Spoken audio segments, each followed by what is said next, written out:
what the full potential was and only scratching the surface of it. Today, I have a new story to share.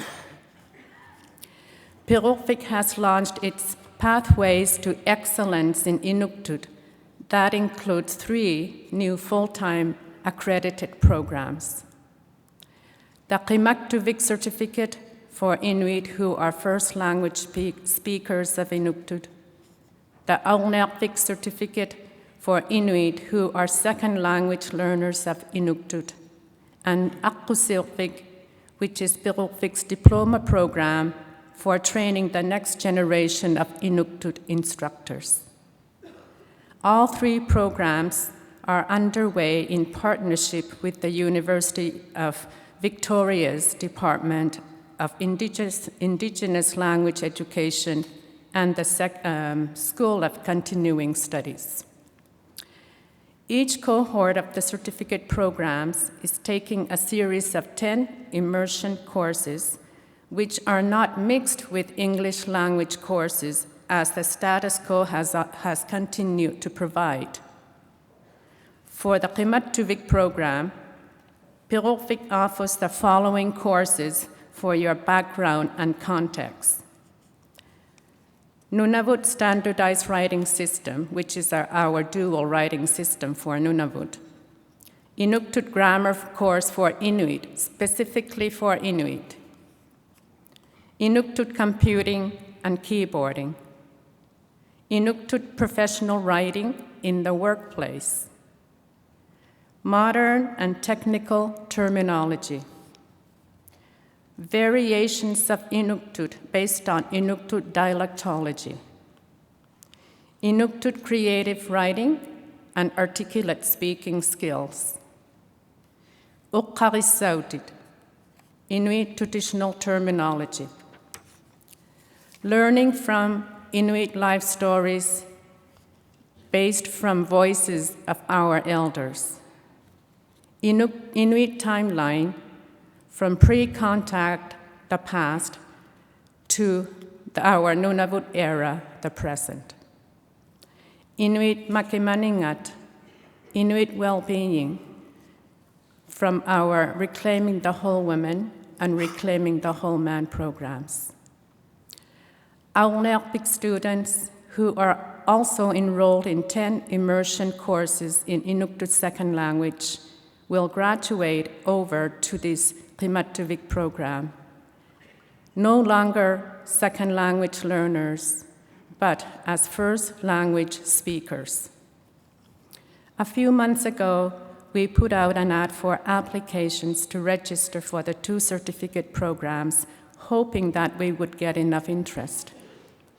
To our amazement, we received applications from all of our Inuit regions in Canada, as well as Alaska. It was very telling that we Inuit today run a deep hunger for our own language and cultural stability, yearning for the potential that has been pushed down dormant upon us, our dual identity full of potential, spoke a silent motto stating, "Please provide us the means and support to learn Inuktitut."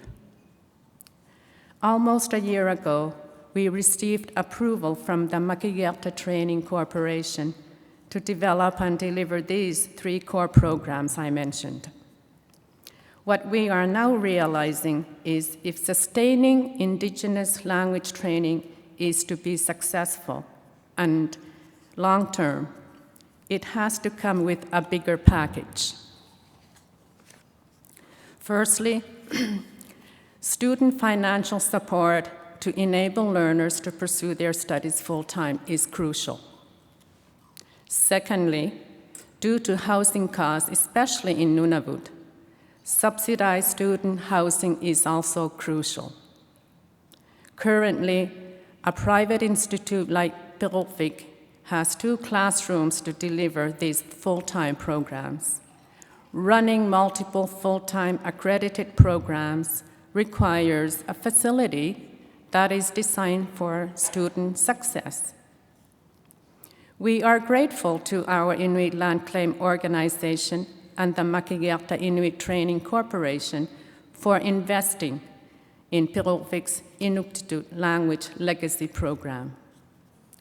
To fully appreciate the impact these programs are already having, let me share with you some testimonials from some of our students since only middle of January.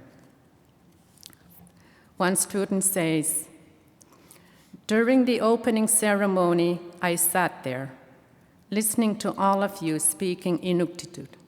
I sat there in awe and even not understanding one single word of what was being said.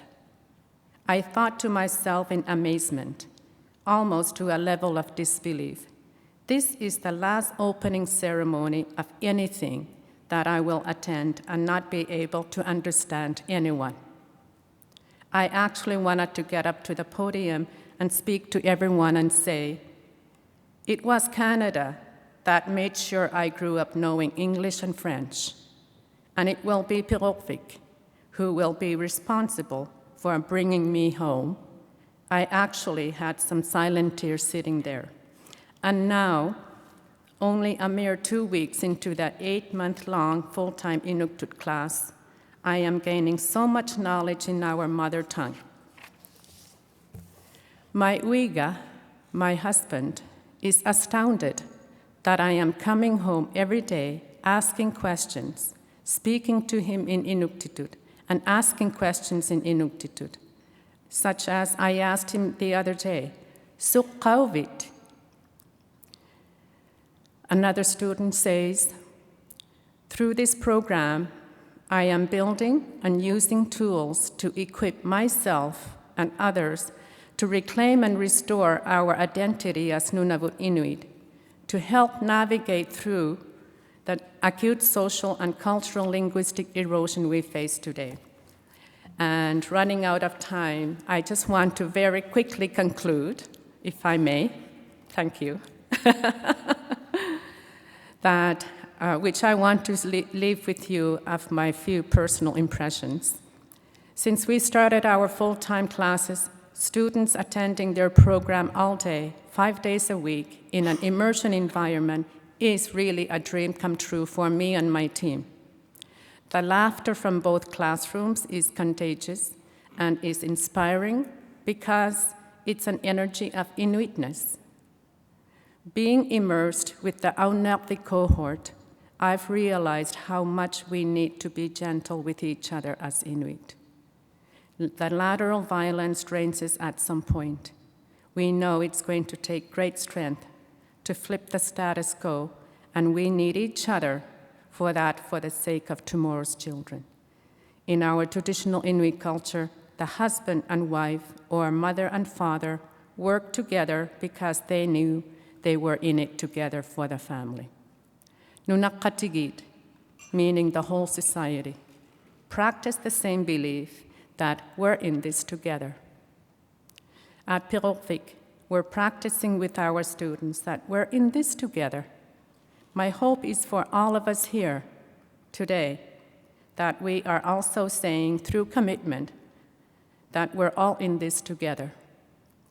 Full-time, accredited certificate, diploma, or degree programs for indigenous languages, adequate student financial support and sponsorship, adequate space and facility to house our full-time Indigenous studies, as if they've always been at par with English and French. So help us to graduate multitudes of thriving young Inuit today and in decades to come. Nakomi, thank you.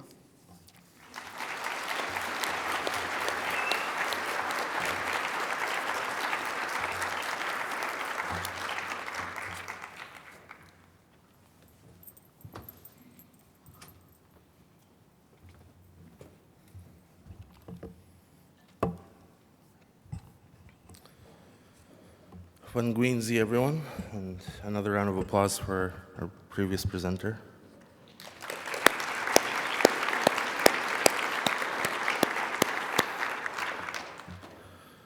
This request is going to seem a little weird, but I want everyone to follow along as much as they can. If you could all close your eyes and think about leaving your front door and you're going to the grocery store. There's probably anywhere from 1 to 10 different routes that you can take. I want you to think about every stop sign, every road light, every barrier or something that's going to slow you down on the way to that grocery store, and alternative routes that you can possibly take to get there quicker.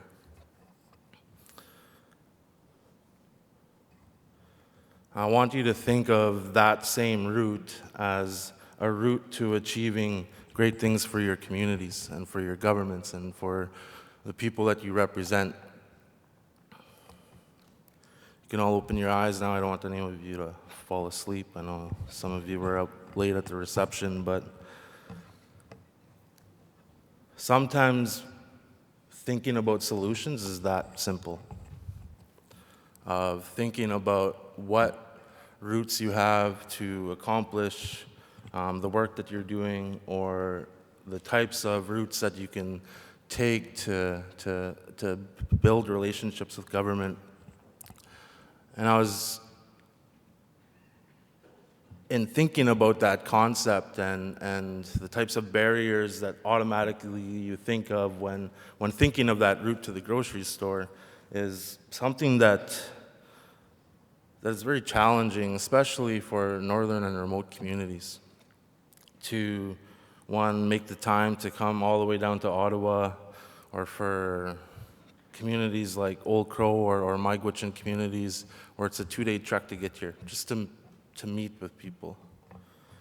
And I use that concept and analogy in a way that hopefully people in this room can understand, of that every one of those stop signs is an ADM of Cernak, is a DM of Cernak, or a government official, or even people in our own communities that throw up barriers to progress and to change. I'm not calling anyone out. I know Ross Petit sitting right here, but sometimes those barriers are only barriers because of our perspective on those people or on those relationships. And in implementing our agreements,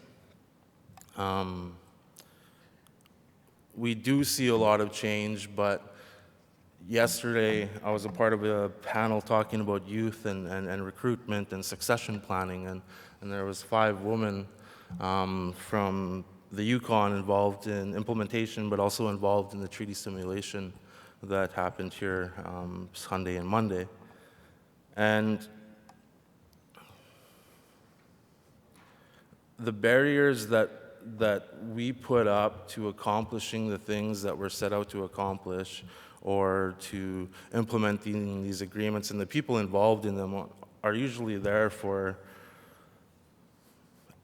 it's usually a lifelong career in terms of implementing these agreements. Sometimes people change, sometimes government picks up and scoops away our best educated people to work for their governments. And every one of those stop signs, and every one of those road lights, and every one of those barriers, if you think about it in a different way, and you think about it in really creating new relationships instead of a constant argument,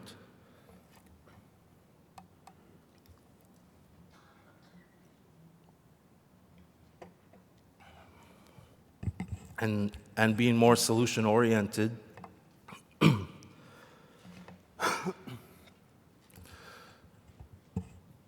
your job's going to get easier. And I like to joke with Ross and kind of bug him about his job, because his job's to essentially direct his internal Cernak staff to help us implement these agreements. And And a few years ago, we were meeting with the Prime Minister, all of the land claim organizations represented through LCAC, and every one of the ministers, and including the Prime Minister, constantly said, your agreements, your agreements, your agreements. And instead of making a big deal about it, I think the approach should just be to ensure that the statements that they're making are informed by the fact that this relationship and the task of implementing these agreements, our agreements, is that they need to understand that it's their agreement as well. And those road signs and government bureaucrats, sometimes they're just doing their job. And I'm not going to give any excuse for the lack of implementation of any of our agreements and to support government in that regard, but at the end of the day, we're all directed by mandates, we're all directed by what's in these agreements, but if we start thinking about these relationships as a way to improve our communities, if we start thinking about the support and increased funding for implementing these agreements to those nations as economic investment, as an investment in the future generations, instead of thinking about throwing up all of these stop signs and barriers in having those discussions. The discussion changes if you think about it in those different ways. And we've been involved in a number of things that we're hoping that that changes government mandate. So the organization that I represent, the Gwich'in Tribal Council, has had a land claim for 28 years. It was signed on April 22nd, 1992. And as a part of that agreement, we have extinguishment clauses in it.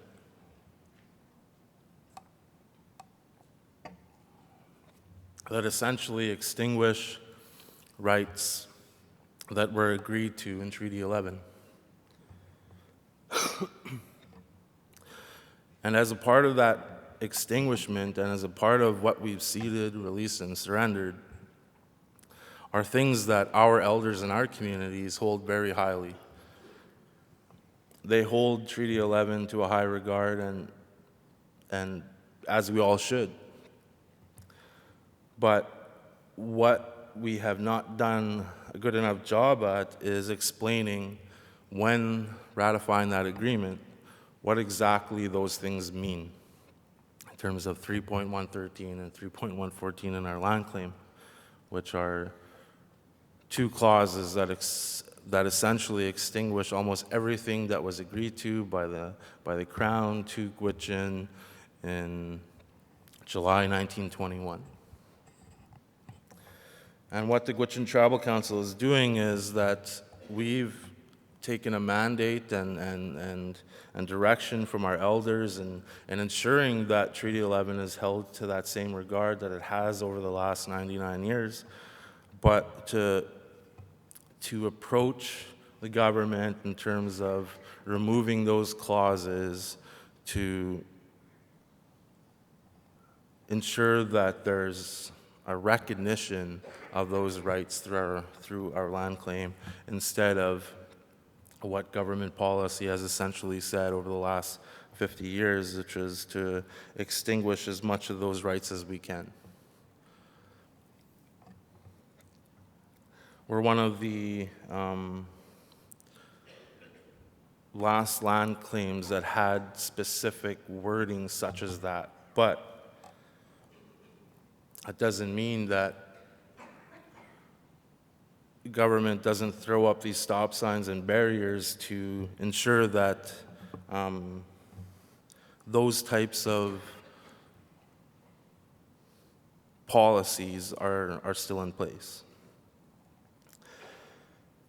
And really, this whole speech is not speaking to those that are implementing agreements in our communities. It's more speaking to government officials in this room right now to think about creative ways and alternative routes to getting to solutions that are in the best interests of that community or of the more broader LCAC group and land claims across this country, such as the Modern Treaty Implementation Review Commission, and essentially the 10-4 that's been put forward by the Land Claims Agreement Coalition over the last 15 years. These solutions are not to make anyone look bad.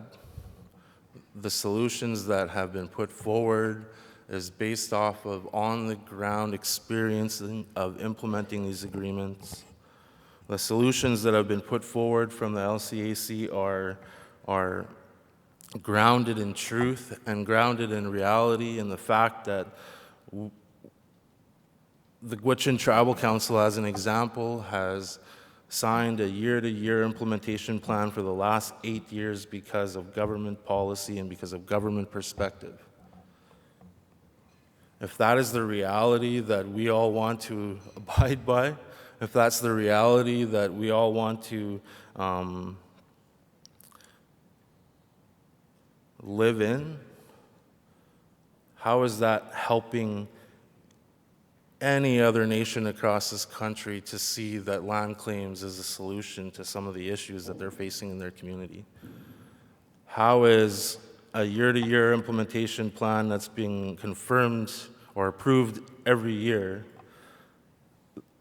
a reality that any self-governing nation across this country wants to pursue?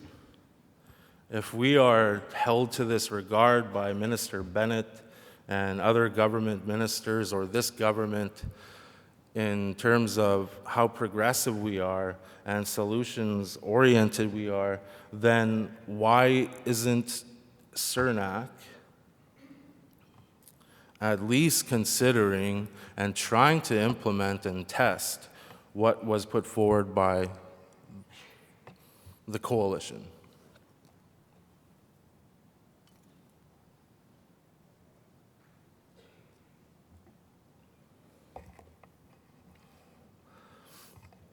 When my land claim was signed, and our Grand Chief Bobby Joe jokes about this quite often, is that she was 15 when the land claim was signed and I was 5.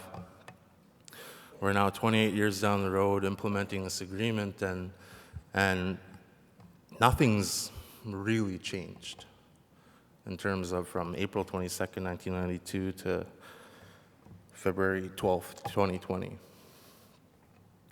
And all of those roadblocks that you thought about on your drive to the grocery store are things that the municipality can change if they wanted to.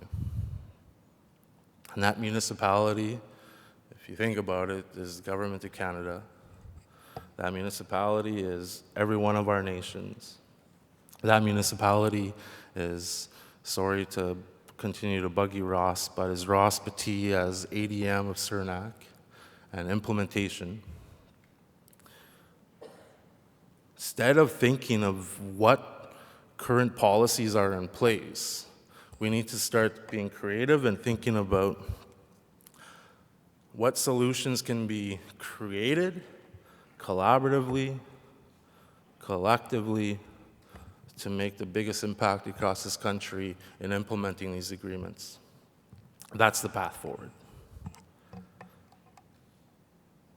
And instead of thinking about every one of those stop signs, Ross, on the way to the grocery store, we need to be thinking about how are we going to create new fiscal policies that are going to help us implement these agreements, that are going to support our communities. How are we going to create new policies that's going to ensure that collectively, through the agreements that we have signed together, are being reviewed and being assessed in regards to how we are implementing these agreements. It's not a Government of Canada issue, it's not a Gwich'in issue, it's a party issue. And if we do not think about these solutions together, if we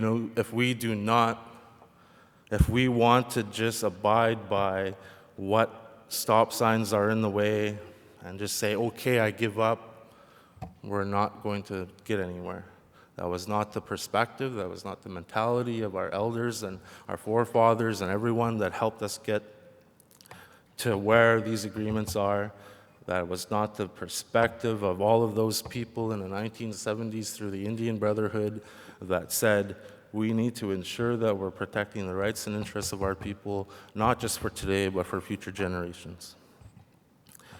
So, let's stop thinking in 4-year mandates and let's start thinking about 7 generations down the road. Merci.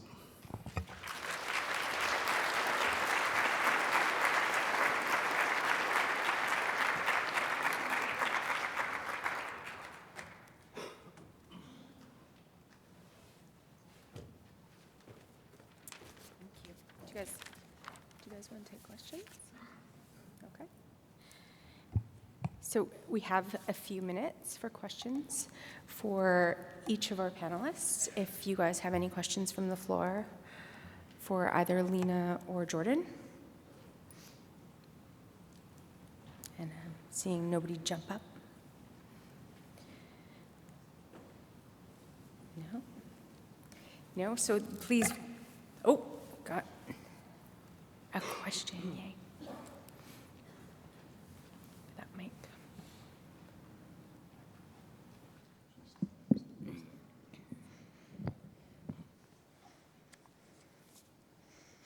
Quanak piakotik tuhak tinnaptikut tuhang naktuniglo inuillo hibulipta oblumilo kingulihap tingnullo atok tahainik tukihin naktut ukawakiyahi.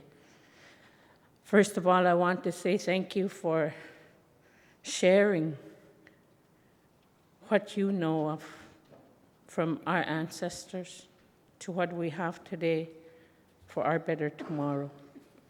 It really makes sense in both of your presentations. And I figure I better come up and say something because I have a long list of notes that I've been writing since yesterday, and I haven't had a chance to speak. And now I feel with some of the comments that have been made and some of the things that are being put into perspective, and for my perspective, for my people, for our people.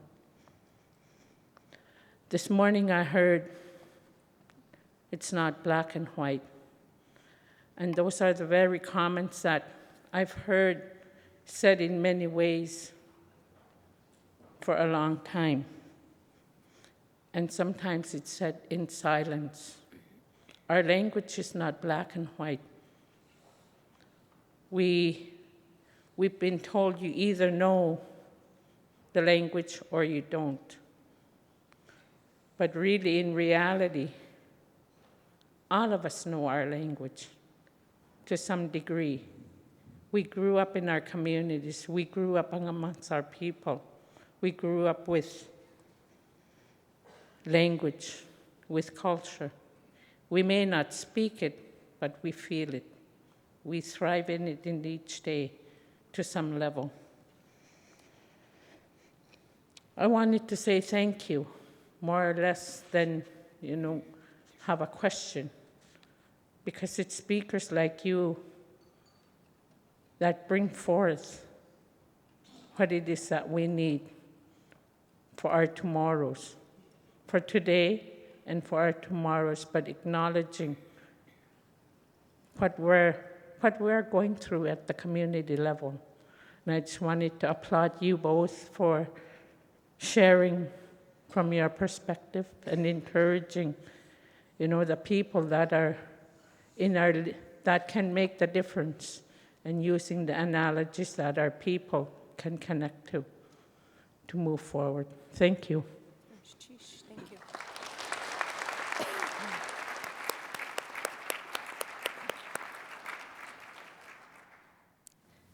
Looks like you guys are getting off easy. Okay. If anyone wants to ask Ross Petit a question, now's your time. Not to put anyone on the spot. So, do you want to into the mic?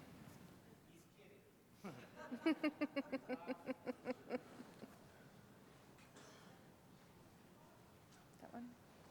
It's just tap on it. See? Yeah, there you go. There we are. I wanted to echo the First Lady's thanks. Great thanks for your presentations, which were really sobering at the same time as inspiring. I have a question about the Gwich'in Agreement and the interrelationship between the Treaty 11 and the new agreement. Just like, how does that work? How does it overlay Treaty 11, or what are the aspects of it that are also upheld? And then I also had a follow-up about your success to date in getting conversation about removing those extinguishment clauses, if there has been an acknowledgement by the federal government that it is actually inappropriate language. Thank you. So I'll answer the second question first. The Gwich'in Tribal Council had put forward a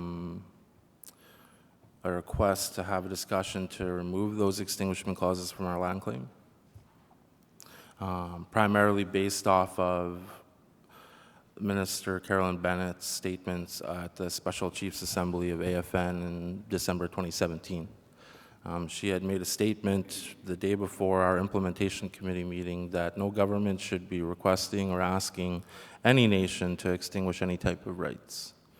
That was enough for me to put the request forward, to the fact that government is actually saying those things, and to bring some ease to some of the elders in the communities that didn't understand or that have an issue with the fact that we have extinguished a number of things from Treaty 11 in exchange for the land claim. Our land claim, the foundation of it is Treaty 11. If you think about government policy right now in terms of how they define Indigenous people across this country, from being status, non-status, and Métis to Inuit, the way that they define our people is not the way that we define our people.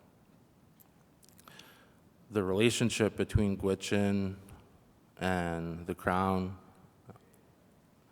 is the fact that Treaty 11 was not signed with status Indians. It was signed with Gwich'in. That's a simple fact. It was not signed with non-status Indians in our communities. It was signed with headmen that represented families, that represented Gwich'in in Sigachik and Fort McPherson, and more broadly, the Gwich'in Nation. So there is an interplay between the two things, and the foundation of our land claim is Treaty 11, and the foundation for the historic nation-to-nation relationship is present or was established essentially when Treaty 11 was signed in 1921. I hope that answers your questions, but if you have more, I'm more than happy to answer.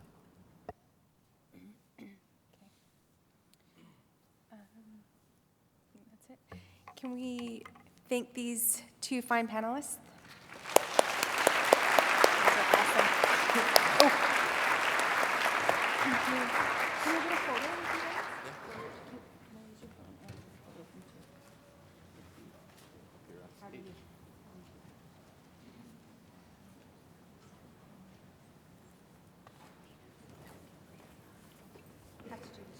Mattia is making us take a picture up here.